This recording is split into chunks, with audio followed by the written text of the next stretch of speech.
This Val-Con video is powered by GTX Server Hosting, the best way to run your Valheim server.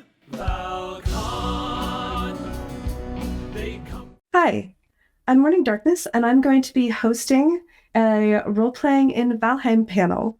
And so joining me, we're going to have GGrNoob, LitGirlGames, and Yvhain. And just to introduce ourselves, I'll go ahead and get started. I am MorningDarkness. I am a Twitch streamer, and I also build communities.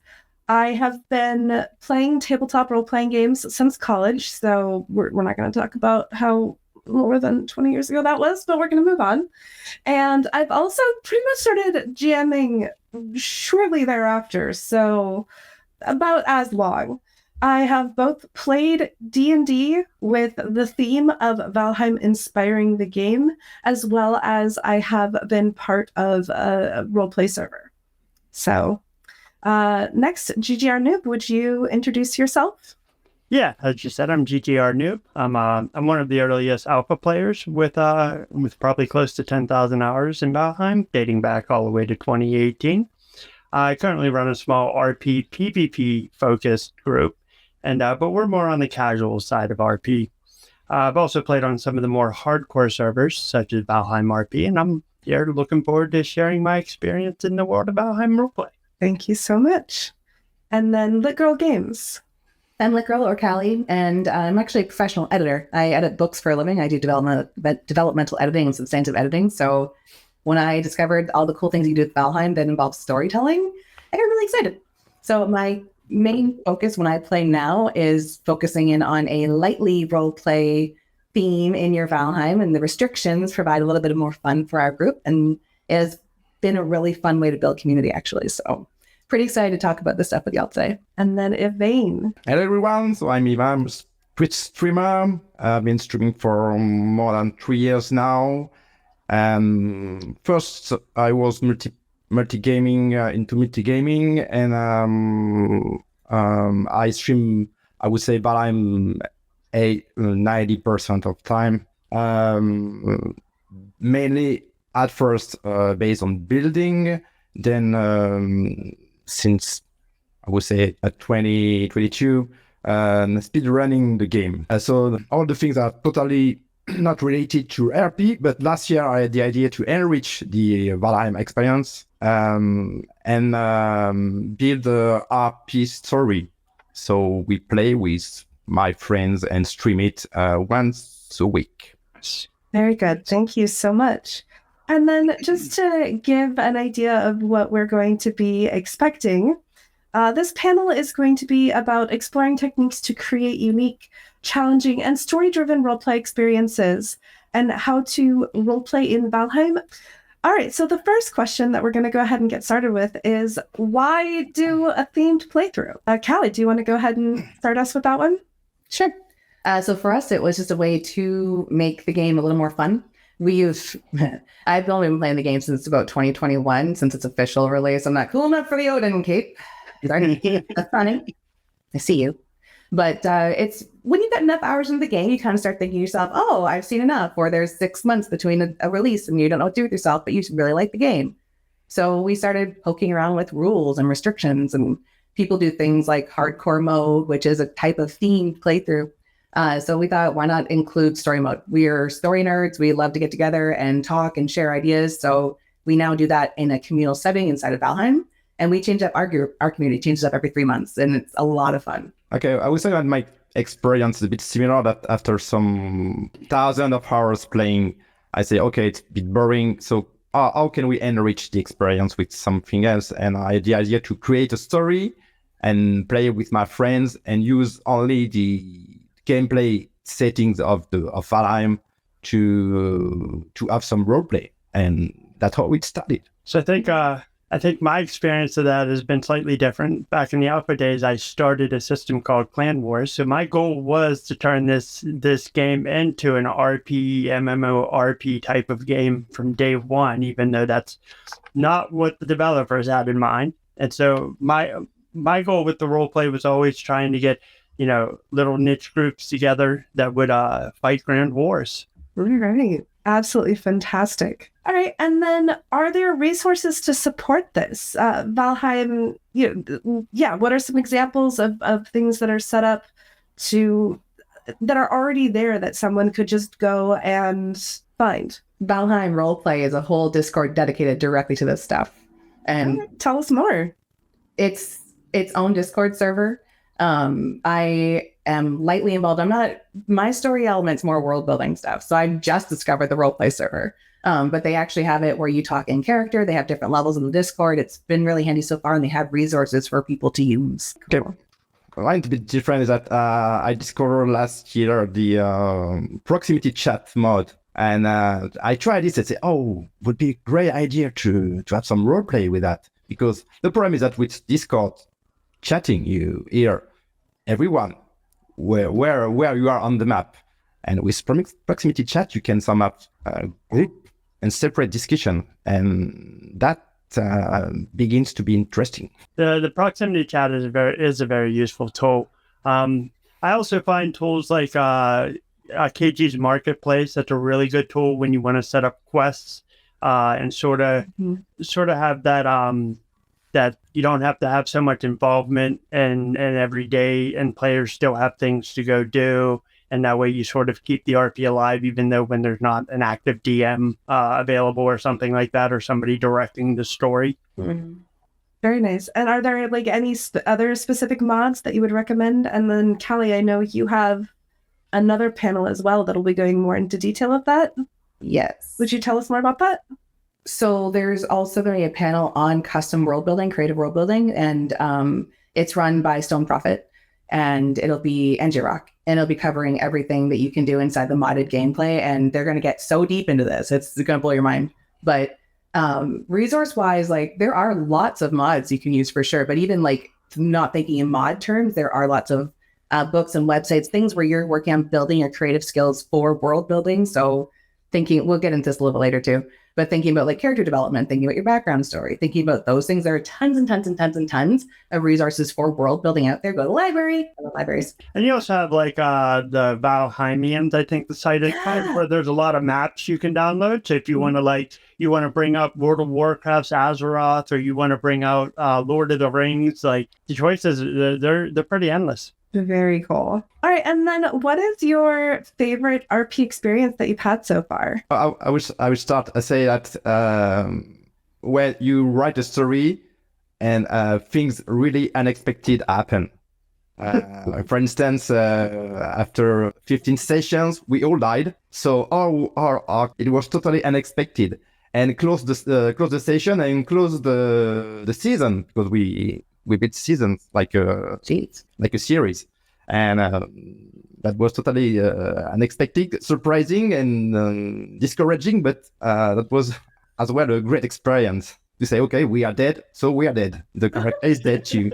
I would have to say that my favorite experience in the seasons that we've run is the unexpectedness, especially when you run a PvP focused thing. Mm. We had an instance where, clans were grouping together to try to the objective was, to become the king. So you had to conquer the other clans, and people were making alliances.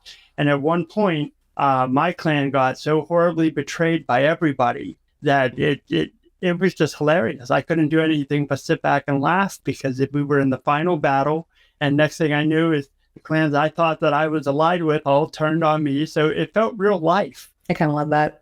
I'm much newer to all of this than you are. This has been a really fun learning curve for me to be able to combine like what I do for work and what I do for a living with my games. And we've been doing seasonal playthroughs too. I just discovered the seasons mod. It's very pretty.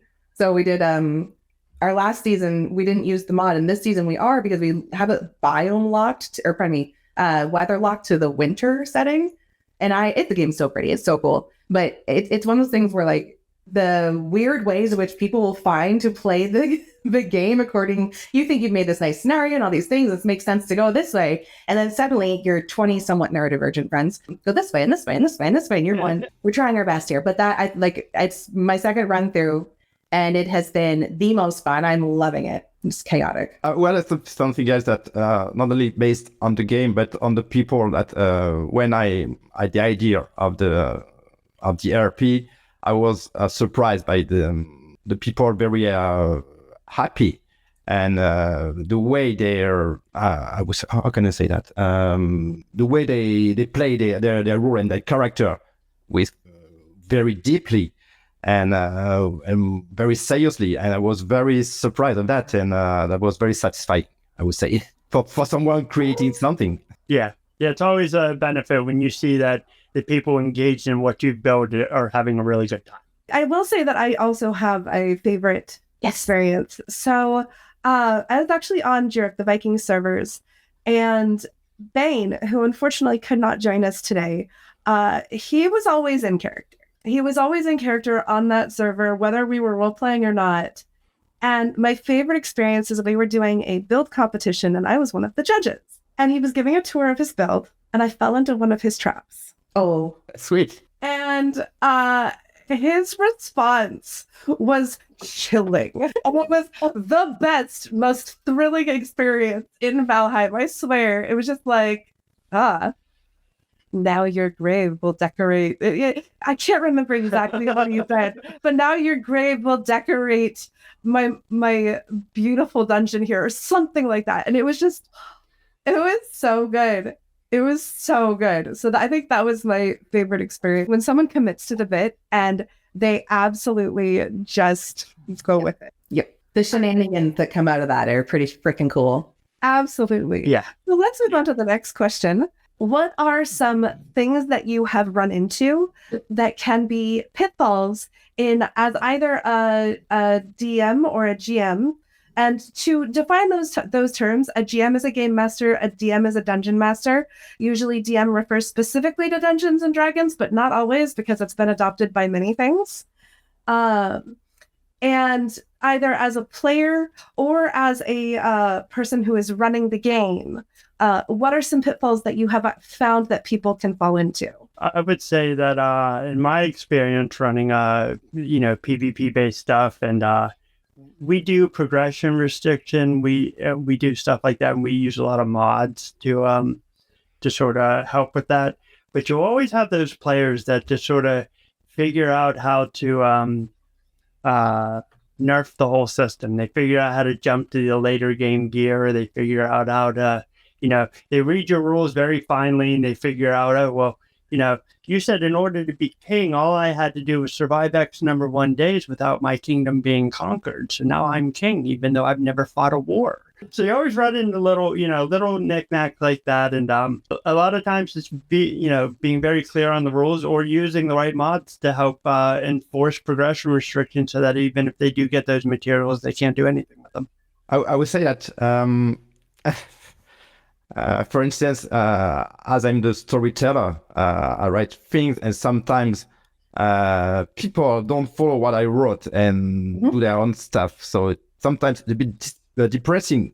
But as it's only 3-hour sessions, I can change it and rewrite it for the next week. But the worst would say that when they open too many quests at the same time, so they have too many ideas, and there are too many quests, and all the viewers are lost. Even us, we are lost in the story. So we need to find a line to follow something that doesn't change, to have a good storytelling, good storyline, I would say. Yeah, it can always be really, really devastating when you put hours, tens of hours into designing a specific space, and the players just go around it, or, ignore a significant chunk of content that you may or may not. For instance, one of our players is builder as well. Spent hours and hours building a base, I would say a village, and we used it only for 2 hours, and now it's gone because because of the story. We will never go back to this place. So whatever, that's life, say. Yeah, that can be a struggle too. Sometimes you spend a lot of time putting in like a big build, and it winds up being like a 15-minute encounter, and it's like, wow, I spent 12 hours on that build, but it was worth it.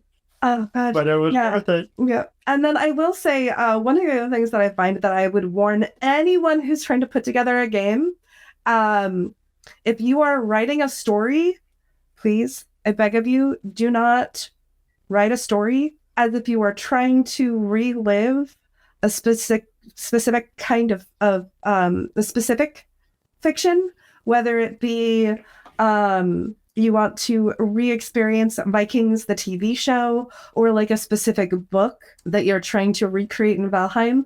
The players are never going to follow exactly the storyline that you're trying to create. You can take inspiration and do some story beats that might work, but one of the pitfalls that I think people can fall into is that they try to recreate a specific storyline, and players are never going to let that happen. They're not the same people as those people were, so they're not going to think the same.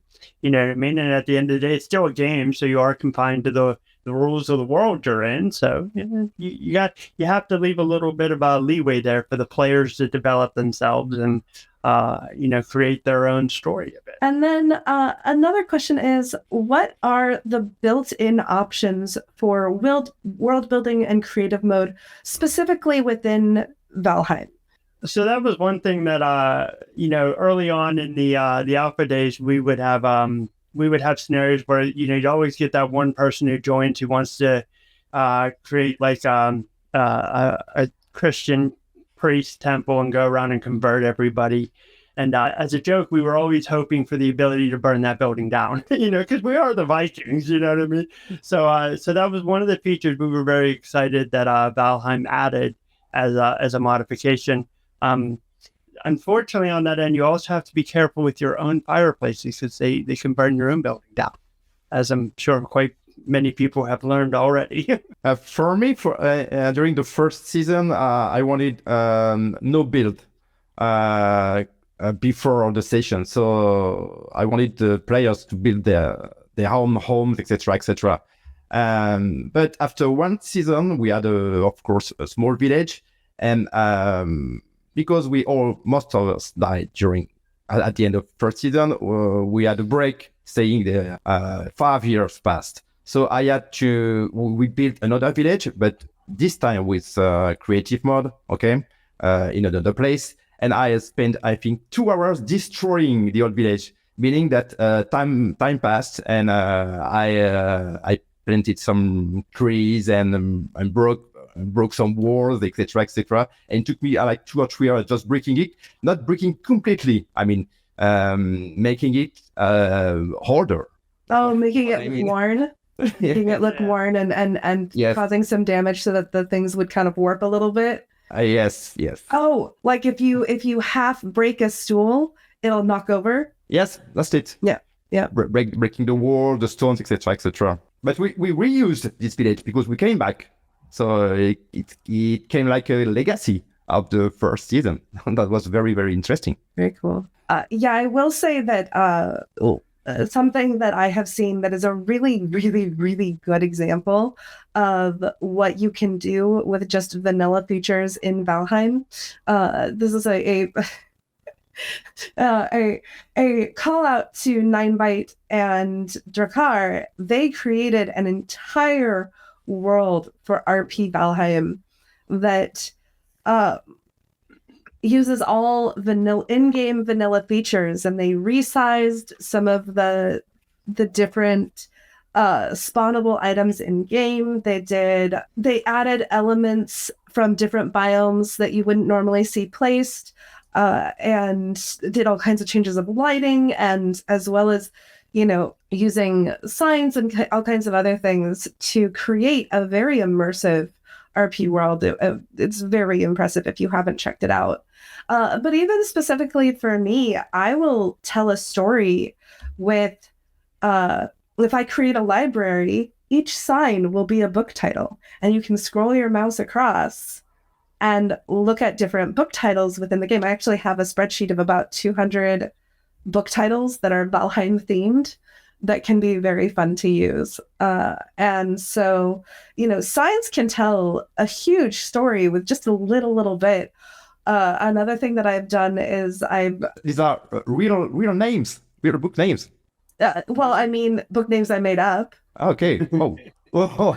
Impressive. And then also I've created a book with just like a stack of signs. Sometimes I'll use Gizmo to kind of give them a little bit of a spread or a look. But and it'll have a title, and then it'll have pages that if you can just scroll your mouse across will tell you a story.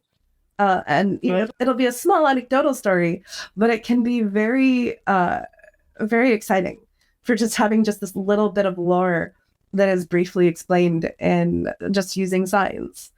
And another thing that I have seen someone do is use the cartography table and have different characters come in with different areas of the map explored and have their own specific map markers. So you can have where you go into an enemy's citadel and you can look at their map and say, oh my gosh, this unexplored place over here says secret base, and can help, you know, in sort of a more vanilla way, direct a quest. So they're just little things like that that are in game that can be very, very useful in helping tell a story. So with that, is there anything else? Callie, did you want to add to this, or? Yeah, I kind of had hoped to talk about this more specifically in terms of what vanilla offers. Like, yeah, when you want to build a world, you can, even in vanilla sense, you don't have to mod. You can go in and like set up your own parameters now. Like Valheim has loaded that opening screen up that's made it so you can do creative build mode. So you could do no cost building. Like you can set your own difficulty levels back there. You can set no map mode. You don't have to mod for all that stuff now. That's what I was trying to bring up. Like for the vanilla options offered in Valheim now for world building, you can set up the back end of the world without even having to mod it in all cases. All right. So the next question is, can you have a DM or a GM? And if so, how does that work? Okay, for me, that's simple because I am the GM. It's because I create a story and all the different branches. Of course, the players don't follow the branches and they do their own stuff. The good part is that it's not a server. It's a 3-hour session. So I have 1 week to readapt and rebuild from the what happened during the session. So that's how it works. And of course, during off session, we build some items for the next session. Or we put some items at some places, and okay, let's go there and find this, etc., etc. That's how it works. So a lot of times in my experience, I run as a DM on my servers, on my community as well, at least for many of the seasons. Sometimes I'll play as a character, but and I find, I'll do things like to help support certain battles or dungeons we've set up, flying above everyone and just dropping mobs on them for them to fight. Or even sometimes being like the final boss they have to defeat. That way it's something harder than one of the mobs in the game. And then you have your Discord sort of helps you out too. You run your stories through there, so that way, as the story progresses, as the world goes through, they know what the story is, they know what objectives they're trying to achieve, stuff like that. I like having a GM, actually. I think it's kind of important because it's tricky whether or not you play as the DM, because that's kind of hard to find balance for. But we don't do PvP. We're doing more of like a creative community stuff, individual challenges, individual builds, but group progression. So for our playthrough, the GM role right now is it's called Lit the Provider, and she comes in and does all the ore shipments and handles all the money, and she puts forward all the fines if someone's incurred a fine that week. So it's a weekly thing where she has a weekly check-in and just kind of make sure that the story progresses the way that we have it planned out, but also with admin privileges.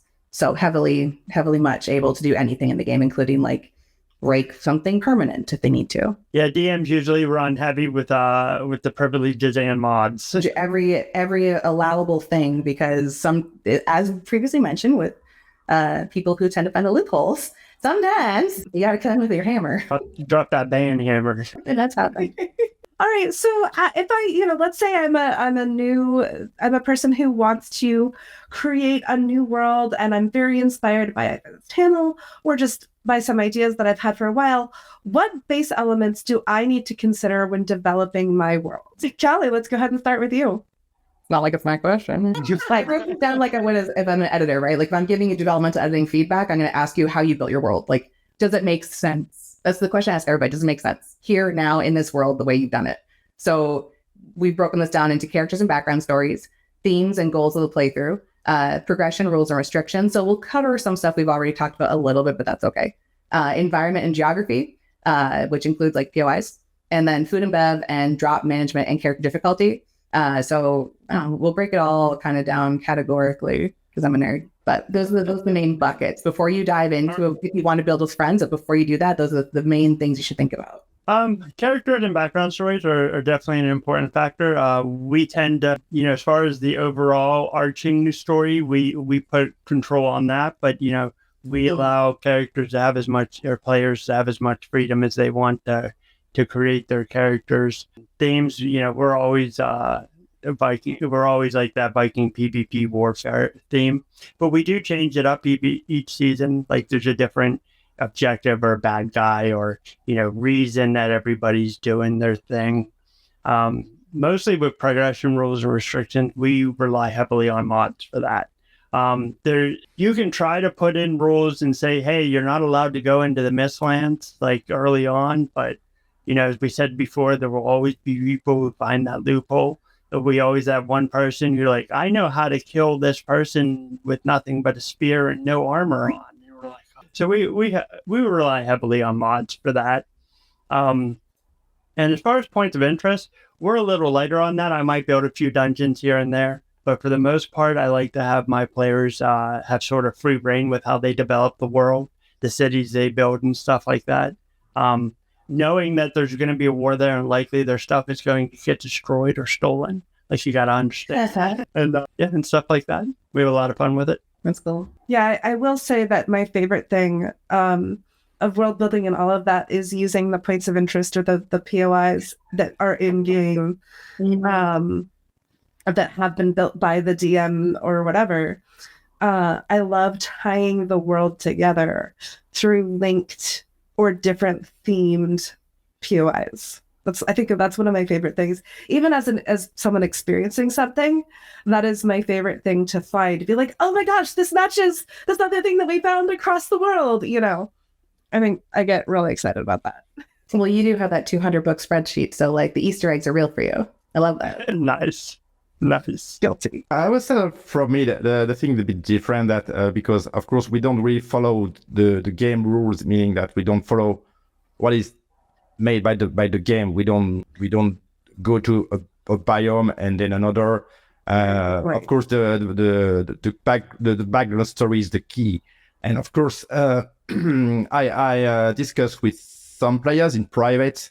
And so they can build their character and also create some secret story behind their character. So it can surprise the other ones. But of course, it has to fit with the rest of the story, I would say. Yeah. We do kind of like what we're doing right now are what we're calling our seasonal playthroughs. So it's 3-month chunks. But we come in with the theme being like, in this case, it's a mountain biome build and you're a dwarf. That's your background. You're a dwarf coming from the other land to do the ore. And then everyone can have as much character development as they want or not. You get to choose all these things, right? That's the fun part. As long as they balance out. So when you're doing it, do the characters match the theme that you built? Try to encourage your people to do that. That makes it a little more fun. If they want to role play harder, they can. Make sure there's a goal of the playthroughs. That kind of helps with progression stuff a little bit too. For us, it's you have to deliver in this one. You have to deliver a certain number of ore before you can go into the next biome. You get a permit, an excavation permit. So we've made little rules that go along with the progression. And then if you break the rules, there are freaking fines. So you'll be charged 1,000 gold for this or 500 gold for that. And there's silly things like if the pathing at your base sucks, you get a 500 gold fine. And I'll just pretend that the inspector tripped. And, little things like that. You can be as weird as you want. I'm telling you, you can be super weird about this stuff. And progression, that's how we kind of manage that. Restrictions, yeah, you are going to have to trust your people or like find ways to punish them that matter. Environment and geography, just match it to your theme. So if you are doing like we're doing it, the seasonal thing, everything for us is winter. So you're stuck in the winter time. That means nothing grows. So that means there's no farming in this playthrough. That means you can't get honey, you can't get berries, you can't get thistles, you can't get mage caps. So part of my GM job is to deliver care packages from home, which is all your family members giving you food and resources and stuff to keep you going. Because otherwise you would have no potions, no real good food. You wouldn't be able to do magic. Like, so you've got to balance those things out when you're thinking about the longevity of your playthrough. Food and beverages, potions, and then I unfortunately made my combat easy, for which I receive the most amount of trolling. I'm so sorry. So easy, it's so bad. Oh my god. I've never played easy combat in my life. It's awful. So that's a mistake. But you can fix these things. Yep. Try them before you buy them. I get a funny example. For instance, sometimes I play some, would say, temporary characters. For instance, I play a trader sometimes coming to the village with a boat, and I bring some potions and some items, very interesting. But as well, I didn't say that I have some dwarves in my boat. So, and when they discover it, I say, "Oh, it's slavery. You got slaves, so you have to get killed for this." So they chase me and kill me in the end. So that was my secret mission to see. Oh, of course, say you cannot bring slavery to our village. So that was pretty funny. Oh boy. I think that's the wonderful thing about Valheim is you can really turn it into the world that you want. Of course, for that I spawned some bergs.